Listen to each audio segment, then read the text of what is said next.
Well, hello and welcome to episode 160 of the Childless Not by Choice podcast. That's episode 160. My name is Civilla Morgan. My mission is to recognize and speak to the childless not by choice women and men around the world, reminding us that we can live joyful, relevant, fulfilled, childless not by choice lives. And whether you have children or not, thank you for tuning in.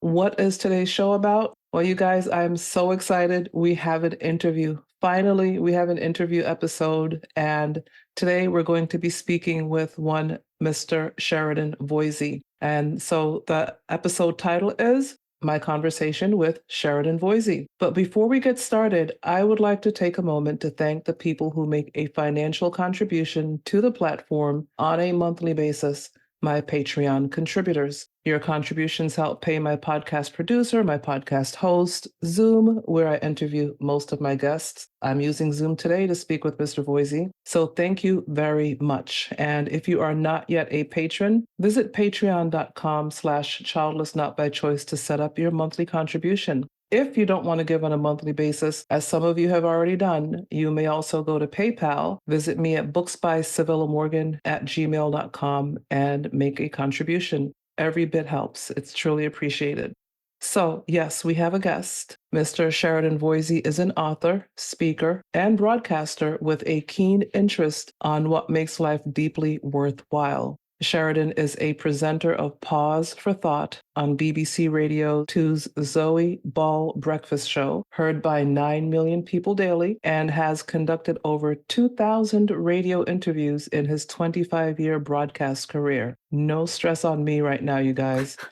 He has been featured on BBC Breakfast, BBC News, Day of Discovery, 100 Huntley Street, BBC Radio 4, BBC Radio 5, Live, the ABC CBS's Tapestry, and in publications like The Times, the Sunday Telegraph, and Christianity Today. He speaks at conferences and events around the world.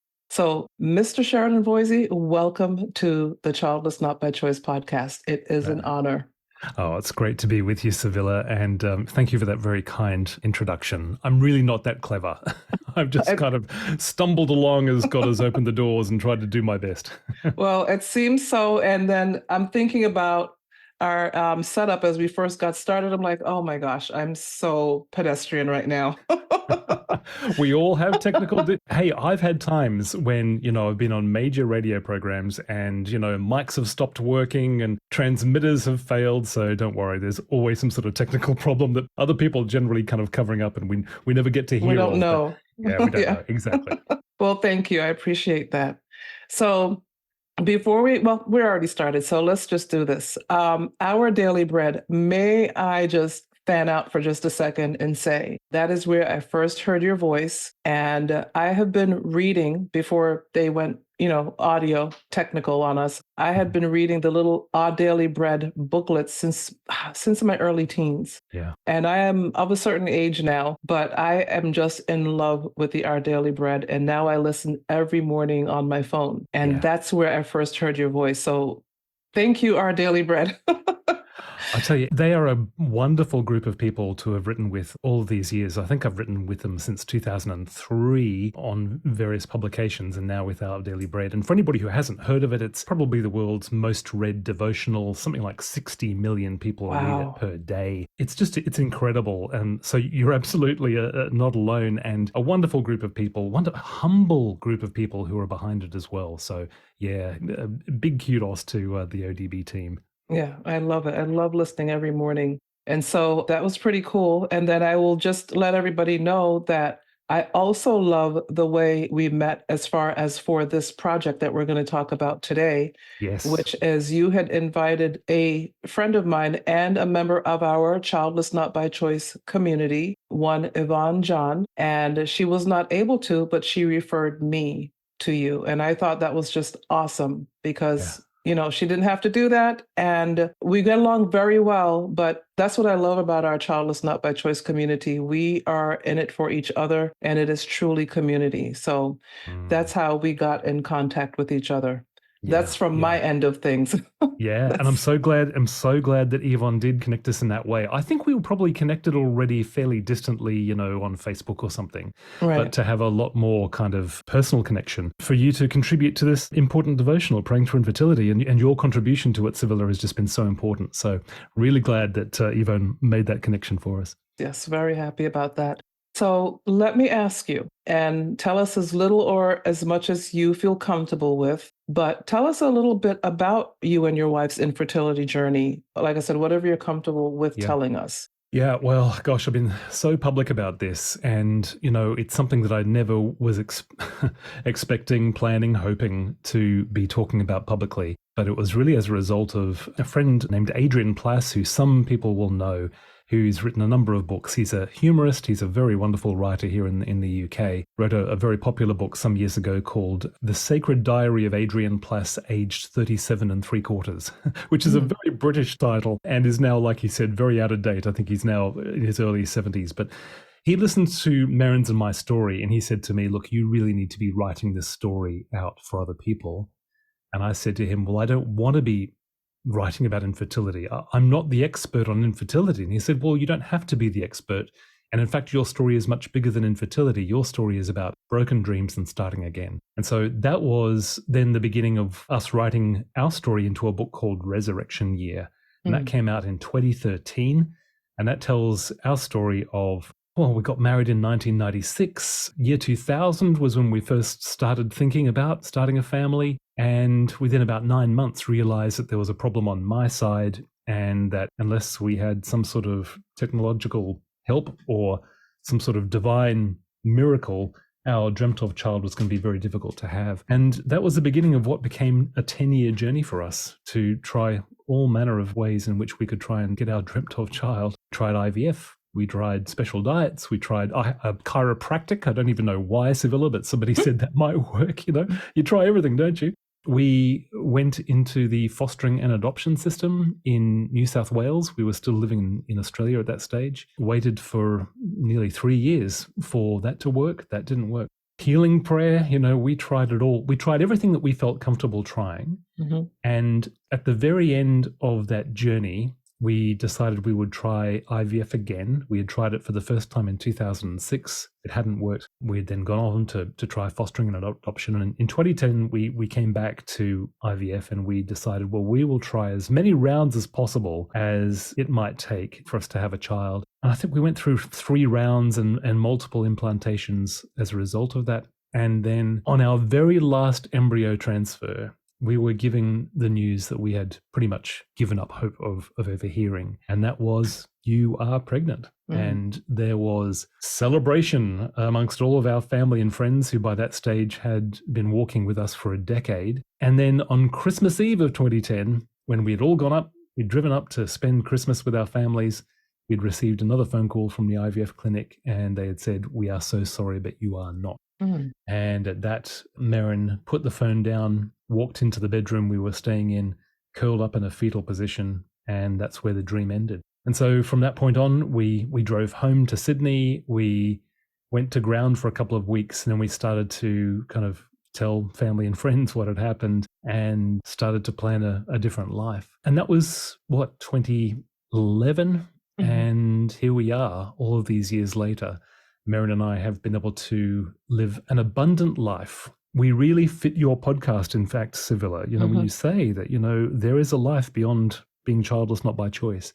We have seen God open up some wonderful doors of service to other people, which is always where great joy is found. We've connected with people that don't have any faith at all, who've just been able to find some hope in our story.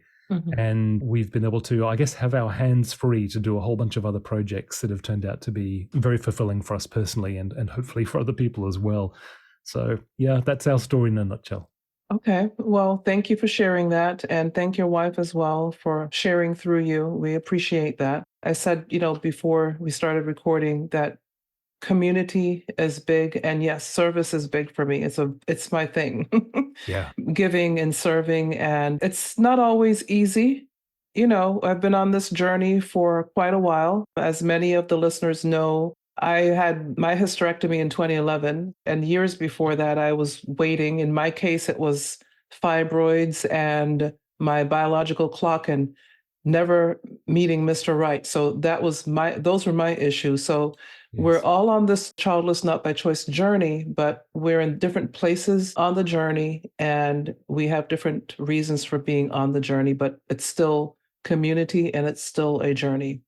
And so I just really appreciate you sharing that with us today. And, as you said that it was on your end, I thought about another interview that I did a few months ago. So I'm actually going to link to that interview in the show notes for this interview because I'm not a man. Funny that. I had noticed. So it's like when I get to speak to men who are childless, not by choice, it's really a gem for me. It really helps me out with reaching men. And then if men do reach out, I can refer them. Oh, that is our other guest. That's our other guest. Sorry about that, Civilla. Sorry about that, dear listener. That is Rupert Reginald McScruffy. Uh-oh. Wow, he has 3 names. He has. Well, we had to give him a British name since we live in Britain now. And I thought McScruffy, well, it's got a bit of Scottish to it. And Reginald, that's a very English name. So that's his name. Yeah, we're here in my little office/studio and the window is open. The blind is open so he can look down onto the street on all sorts of people coming past. So he may well say hello before, but please excuse him. It's okay. It's okay. I love it. So I always like to be able to point out the episodes where I get to speak with men, and I know that there are men's groups out there. And so I'm just really happy to be able to speak with you. And thanks for making that space available to us, by the way, Civilla, because there was some research done here a few years ago that found that men were routinely ignored in this whole area. It's considered, even by people in the medical profession, to almost, be a quote unquote a women's issue. And so when couples go to the doctor, when they go to IVF clinics, when they go to other fertility treatments, often the woman is the only person addressed, and yet the man is also very much a part of this. And we can understand because it's the woman who carries the child, but men have been found to have suffered breakdowns as a result of childlessness, have had decreased sense of self-esteem about it. It's affected their income, it's affected their sex life, it's affected so many things that has generally been ignored. So thank you very much for opening up space for men. I know very few of us actually want to talk about it, and so you'll find it hard to get many of us onto your podcast because there's a sense of shame about it in many cases, but it's just so important when you do have that. So thanks for doing that. Well, you're welcome. And I was just thinking about yet another man I've interviewed twice, Robin Hadley. He's a doctorate. Yes. He's talked about that as well, about how men are affected. This is just fabulous because I'll be honest, I've said this before. Starting out, I didn't think about childlessness from the man's point of view. It didn't cross my mind. Sure. Level of ignorance there, but I've learned, and I'm really trying to make sure that both men and women are on the page and at the table now, especially when it comes to my podcast. Yeah, and Robin has been a key voice in this area as well, not just talking about men's participation and involvement in infertility, but the aging process and everything. So yeah, very key person there. Right. Great interview. So you have for the book Praying Through Infertility, which is your latest book, right? I think that's the most recent book you have. Well, it is, but I'd like to say it's our latest book. Yes. Because, I've collated it, I've edited it, and yes, I've written the opening chapter, and I've written 7 or about probably 8 or 9 of the small chapters that are a part of that. But you're a part of that, and 36 other contributors are a part of that. So it's a real joint project, which has been a joy to do. So that was my next question. So it was 37 people plus you? So 38, because I have 38 in my notes. 37 all up, including me, if I remember correctly, okay. And 10 different countries and even more ethnicities that have participated. So it really is, I think it's a book the first of its kind. It really draws together a truly global group of voices, all of which who have had long-term infertility or have had significant infertility. I think the rule was had to have experienced infertility for at least 2 years, so they know what it's like. Some of the contributors have had children, some haven't, some are still in the process. Some have adopted, some haven't. Some, like us, haven't had anything happen at all, and so we're moving on as childless couples. So it's a real cross-section of people in this community. Okay. So how did you choose these 30-odd people? Well, I was mentioning this a little bit before we hit record. We told our story in Resurrection Year. I followed that up with a book called The Making of Us, which was very much about the identity and purpose challenges that we have when we don't get our dreams fulfilled. You know, who are you if you don't become a mum? Who are you if you don't become a dad? What is your purpose in life? You know, those are big questions that hit us in particular. So I'd written 2 books about this whole area. And when Stephanie at Thomas Nelson Publishers approached me about this, I actually originally thought, you know, I don't know if this is my gig to do. I'm kind of moving on. I'm working on a very big project now, launching a charity on adult friendship called Friendship Lab. And I just wasn't sure. It was kind of, I wondered whether I'd kind of done my job in this whole space. And then I realized, you know what, Resurrection Year in the Making of Us had put me in touch with people around the world who had a story to tell. Most of them had not written it down, but they had some life lessons to share that if we could just coax that out of them, we could have a really powerful global voice on this. And so, yes, there was some requirements. They had to be people who had had infertility for at least 2 years. You know, I certainly feel for those people who suffer from PCOS or something, and they find that it takes a few months to get pregnant. Well, it's a little bit different to the couple who's been walking 2 years, 3, 4, 5, 10, because the longer it goes on, as you know, the more it kind of picks away at our very being. And so I wanted people who really had wrestled. And so that was one priority. It is a book called Praying Through Infertility. So people had to have an active faith, but not a simple faith. And if you read the book, you will find that this is a group of people that have wrestled with their faith. You're laughing, right? We all have, right? I know that our friend listening may not hold a faith, but if you do, you've probably shaken your fist at heaven a few times and said, Definitely. well, why aren't you coming through? It's supposed to be almighty. Gosh, this is not a big thing I'm asking you for. And everybody has wrestled with their faith. And as a result, we do not have simplistic answers. In fact, so many of the chapters are all about people picking apart those simplistic answers. If you just relax, it'll just happen. If you pray more, it'll just happen. If you have more faith, it'll just happen. If you take this special little ginkgo biloba concoction that we've found from South America, whatever it might be, all of those things have been wrestled with in this book. And that's the absolute beauty of it. Yes, I too have wrestled with God and questioned. And I remember my mom asking me one time, out of the clear blue, as parents do, they catch you unawares. Are you mad at God? And I had no answer, but she knew the answer. Yeah. And I remember her saying, don't be mad at God. He's in control. He will take care of you. And of course, still I didn't get to have the child or the family, but it was just how she called me out on it in her motherly, kind way, and just reminded me who God is. It was just amazing. But yes, that wrestle, that crossroads of, do I continue with him or do I go my own way and do my own thing? That was real. Yeah. So totally, I get it. And that's the thing, isn't it? Is that a challenged faith, I think, is when our beliefs move into the area of conviction. Right. I think that's what a conviction is. It's when your belief is tested and it's found true. And that's been the case for Merrin and me, is that there are things now that we've got convictions, not just beliefs. It's not just some sort of theoretical idea. No, I had a theoretical idea that maybe God could use this to help other people. I've got a conviction now that, he can take our worst moments, our worst experiences, and recycle them into something so beautiful, so surprising, so unexpected, and so powerful for other people that it doesn't make it worth it, quote unquote, worth it, right? Some people have been through horrendous things and nothing's going to make it worth it. But it certainly doesn't make it meaningless. And I think that's the other kind of key part of this, is that there is meaning to be found even in these great disappointments. Wow, I love that conviction.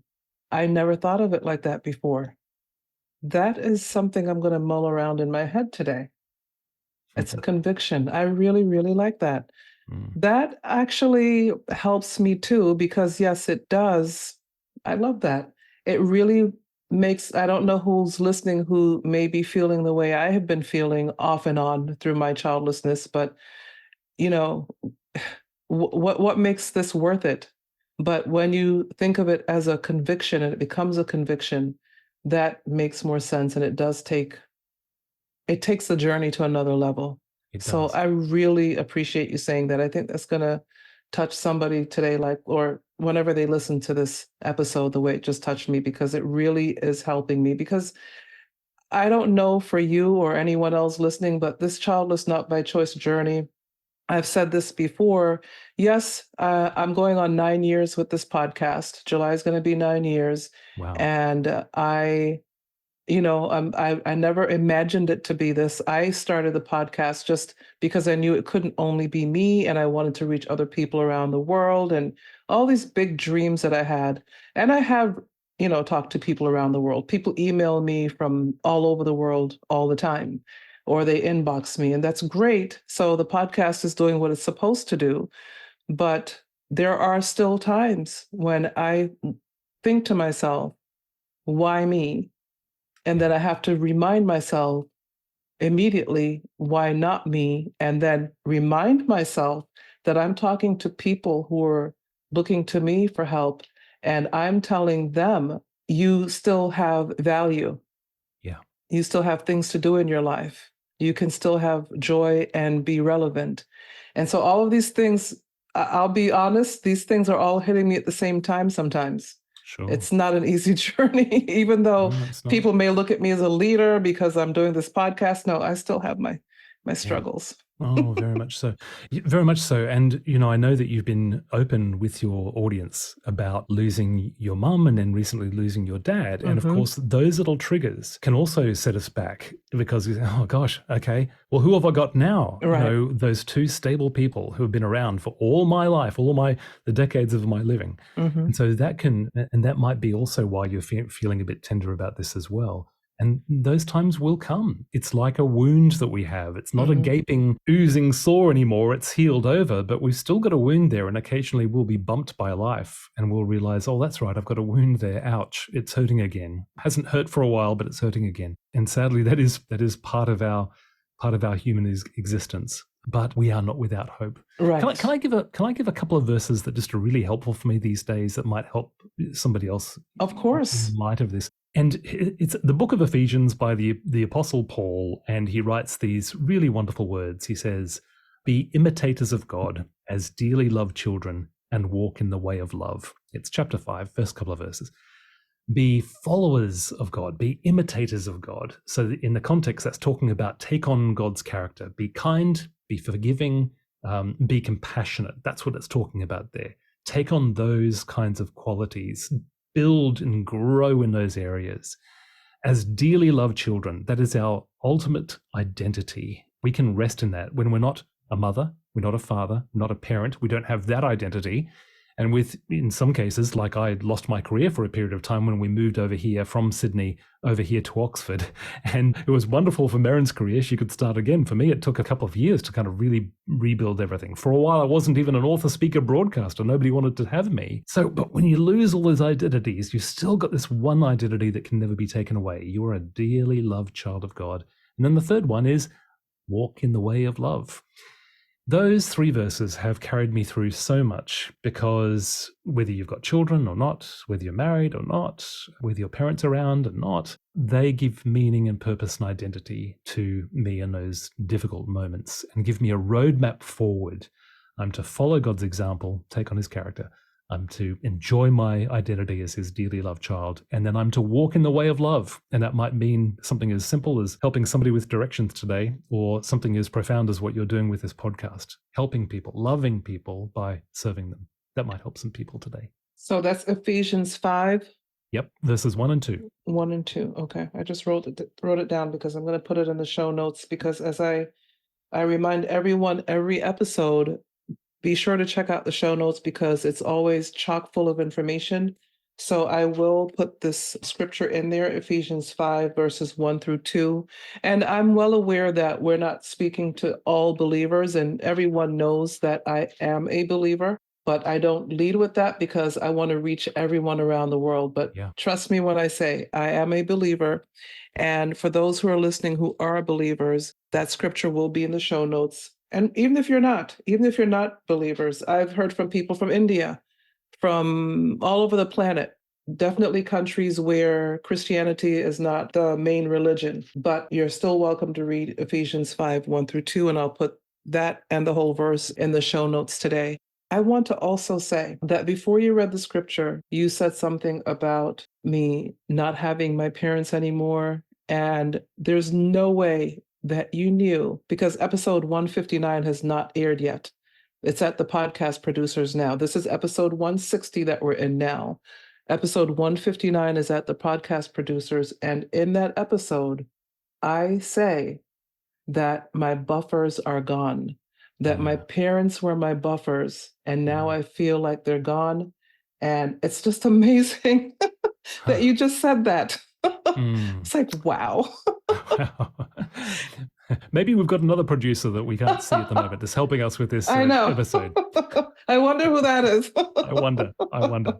That was amazing. When you said that, I stopped in my tracks. I'm like, there's no way he knew. We had not talked about this. The episode has not aired. It's still at the podcast producers. And he just said what he said. I was like, wow, that's amazing. So yeah, I just wanted to mention that, because when you all hear episode 159, now you're going to say, well, there's no way he could have known because it's not aired yet. But I literally say there that they're gone. I feel like, I don't have any, well, my earthly buffers is what I then say, is that my earthly buffers are gone. So it's a whole thing that I say in episode 159. Anyway.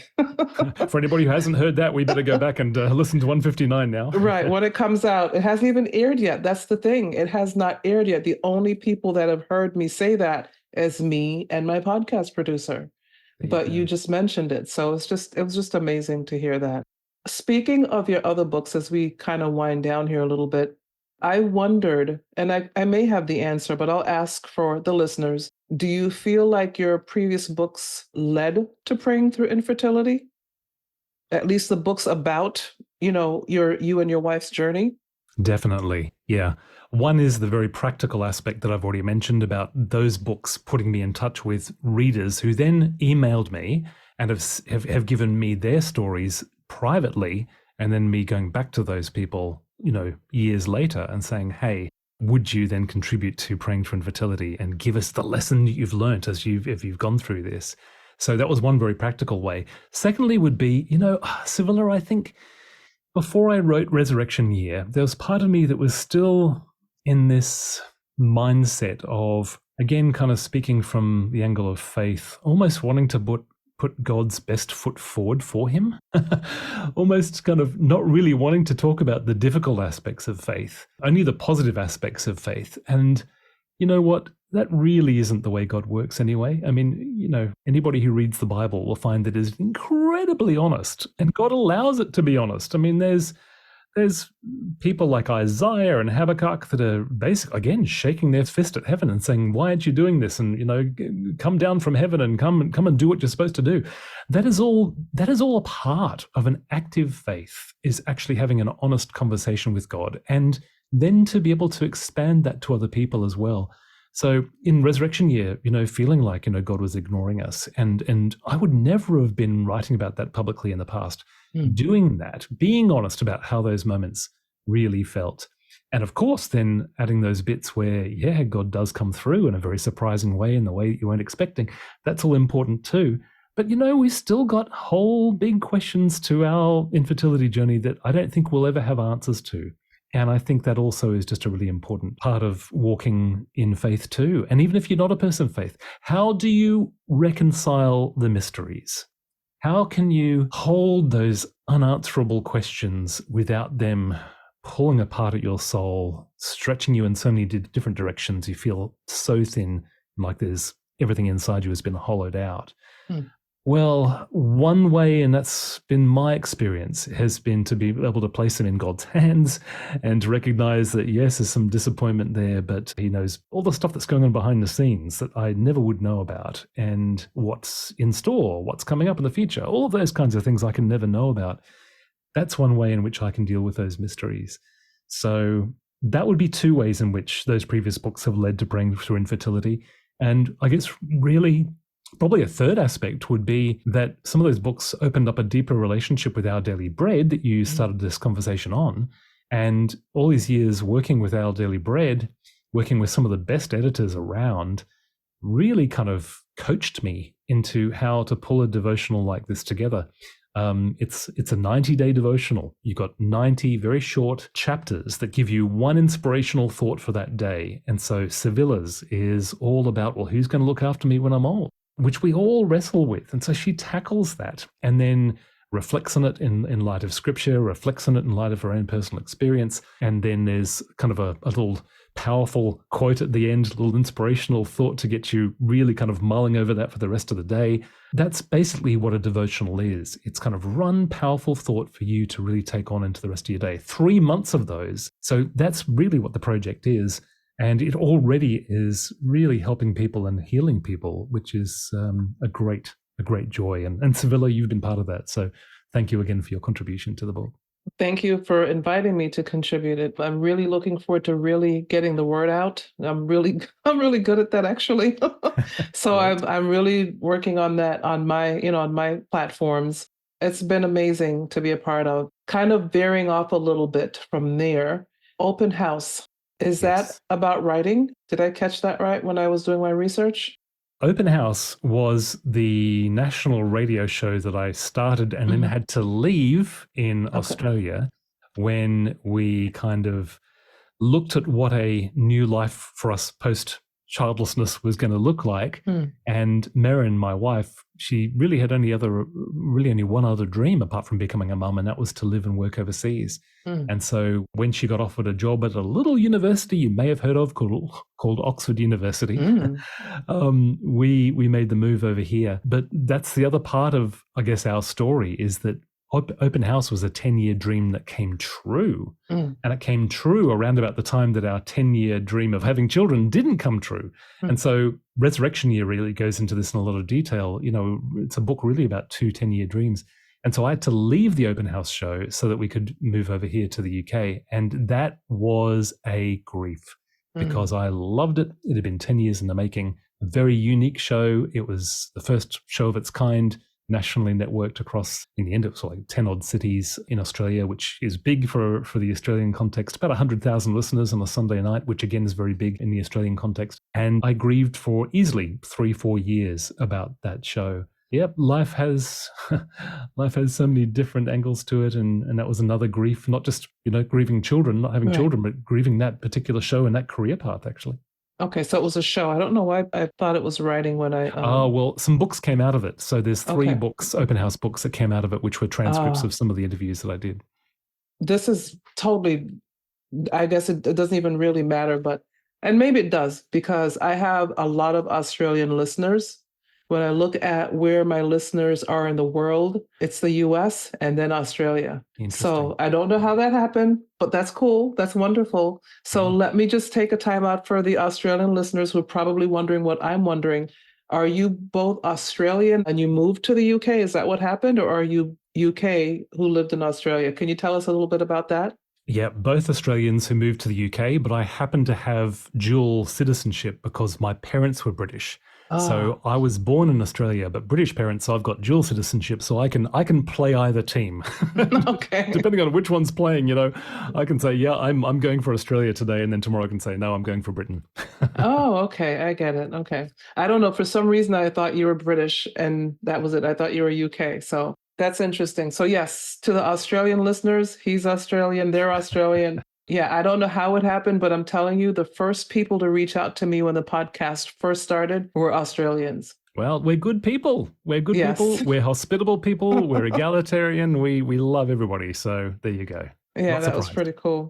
Okay, so having figured that part out, can you speak to the men now, please, from your point of view, since as women, we can't really understand the pain. And I'm just realizing, especially through my conversations with Robin Hadley, wow, there is a level of pain there.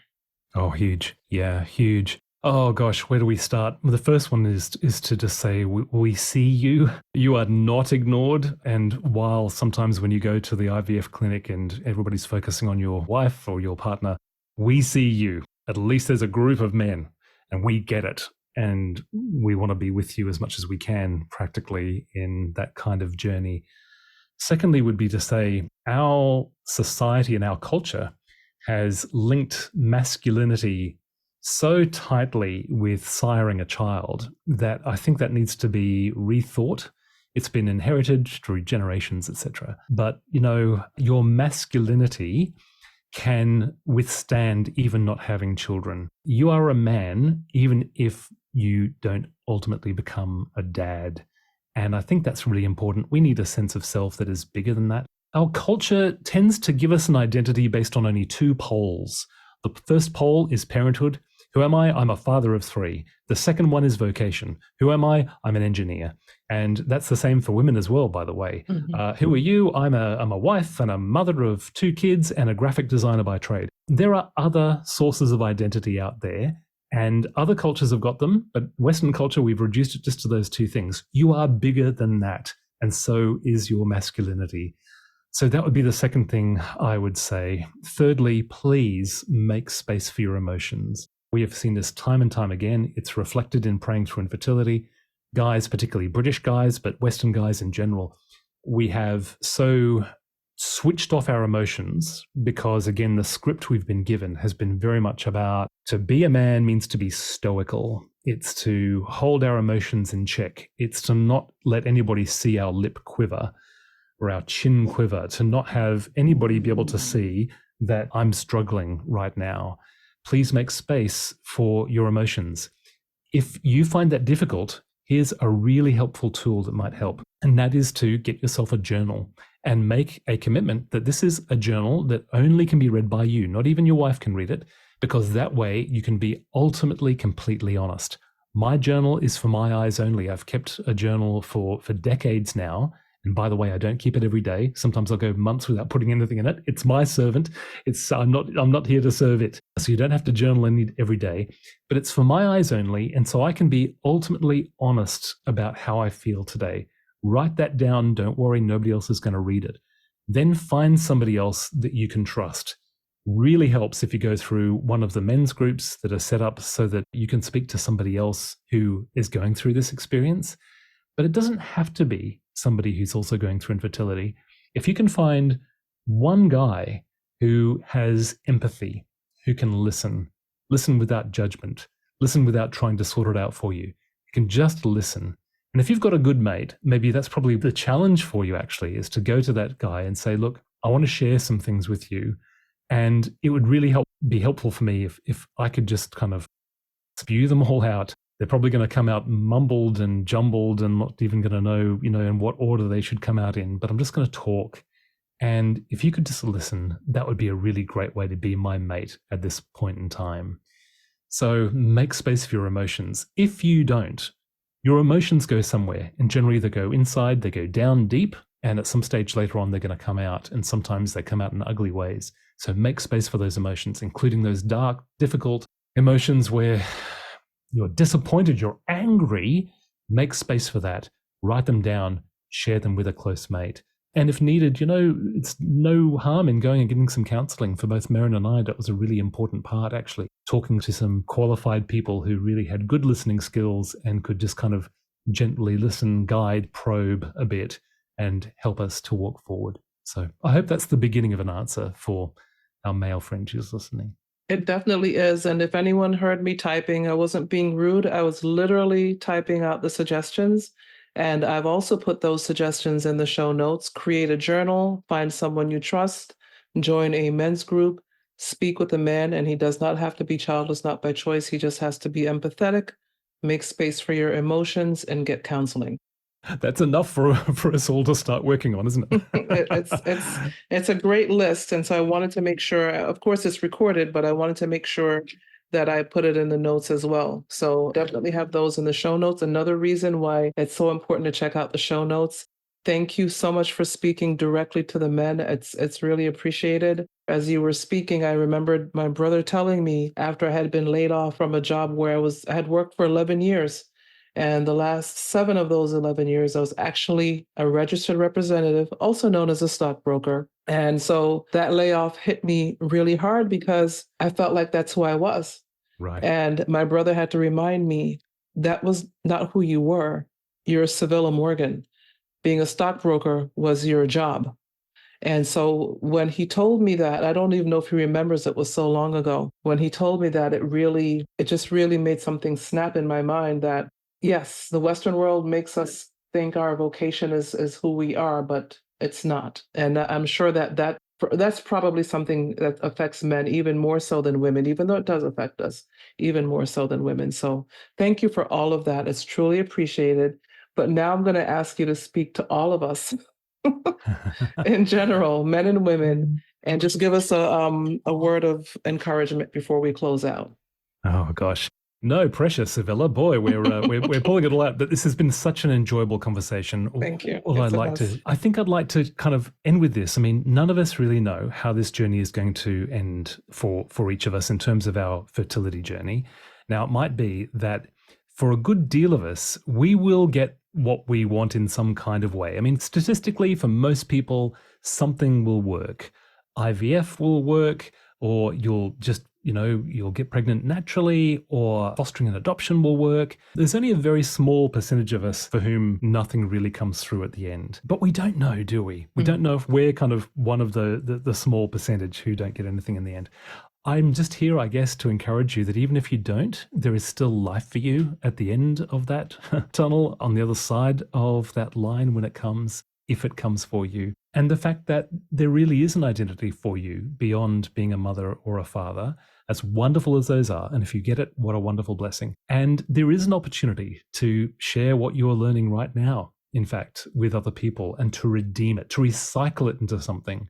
You think about all that mulch that is pretty horrible in your backyard, and yet it's recycled, it's turned into something which then helps something else to grow. And I would encourage you to be jotting down your lessons, your questions, your emotions, those aspects of your soul as you're walking through this journey, because number one, it'll just help you to process it. And this is another reason why it's just great to have a journal. My journal is really for four things: for highs, lows, questions, and discoveries. But you'll find that in a later time, you might be sitting with a friend who's going through something else. And just to be able to pull some of those little gems of insight that you learnt during this journey, which you won't be able to remember later on, can just be a great way in which your life can matter to somebody, whether you get kids or not. So, the greatest challenges that we go through can be recycled and release our greatest gifts into the world. So that's our legacy, basically. Yeah. Yeah. You know what? I wanted to ask you one more thing before we go, because we did talk about it before we started recording, and that was Friendship Lab. Can you tell us a little bit about that? Well, I can trace the genesis of that back to an experience when we were sitting in a seminar on fostering and adoption back in 2008. And our straight talking seminar leader said, fostering and adoption, yes, there are days where it's just wonderful, but it can also be very difficult, especially if you're looking after a child with a troubled background. You are going to need a support group around you. You are going to need a group of people who you can call. And then she asked this question: who can you call at 2 a.m. when everything has gone wrong? And that question was the catalyst for me to realize I needed to get intentional about friendship, because I had let all my friends really just I had friends, but I was not being intentional about keeping in touch with them or anything else. Now, all these years later, about 3 years ago, I started looking at what might be my next book project. This is before Praying Through Infertility came along. And I really felt convicted that actually I should write on adult friendship. Well, lo and behold, there were bigger plans than I ever thought about this. And it's now turned into a charity, a non-profit called Friendship Lab. And you can find it at friendshiplab.org. And it's all about empowering adults, men and women, with the wisdom and skills to make our friendships thrive. We need friends. We have a global epidemic of friendlessness right now.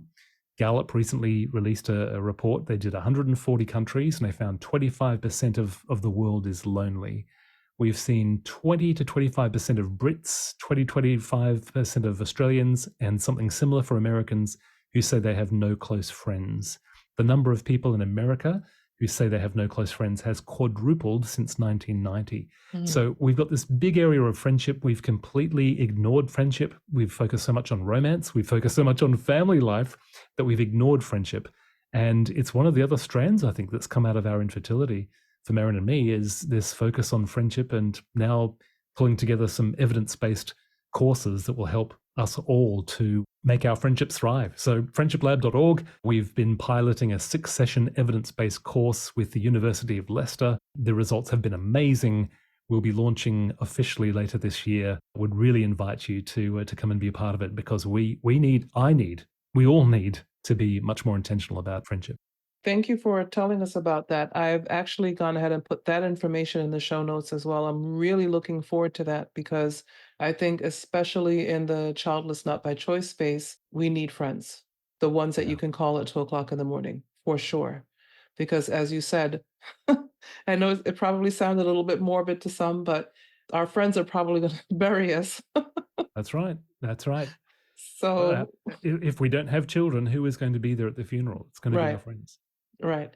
Friends and or family, hopefully family, but yes, we have to cultivate. It is something to cultivate, and not just because it's not out of usury, but just that it's important, as you're saying with Friendship Lab, that we do have close friends, because even in the Bible it says that 2 are better than 1. And Yes. I used to think it was, when they said that they were talking about marriage. It wasn't always. It's not about marriage. It's not. about friendships. You're absolutely right. We've so misunderstood that. It's actually Right. about friendship. Right. So I'm looking forward to this Friendship Lab project, and I'm sure the listeners are as well. And as things come up, I will mention it, if you allow me to, Please in do. future episodes. This sounds fabulous. Yeah. Thanks, Civilla. Thank you. And so now I will really let you go. Thank you so very much for your time today. I'm sure the listeners are going to enjoy this conversation as much as I did. And thank you for your time today, Mr. Sheridan Voysey. It is appreciated. Well, thanks, Civilla. Thanks for your thoughtful questions. Thank you for your love for this community and for everything you do. Really appreciate it. Thank you.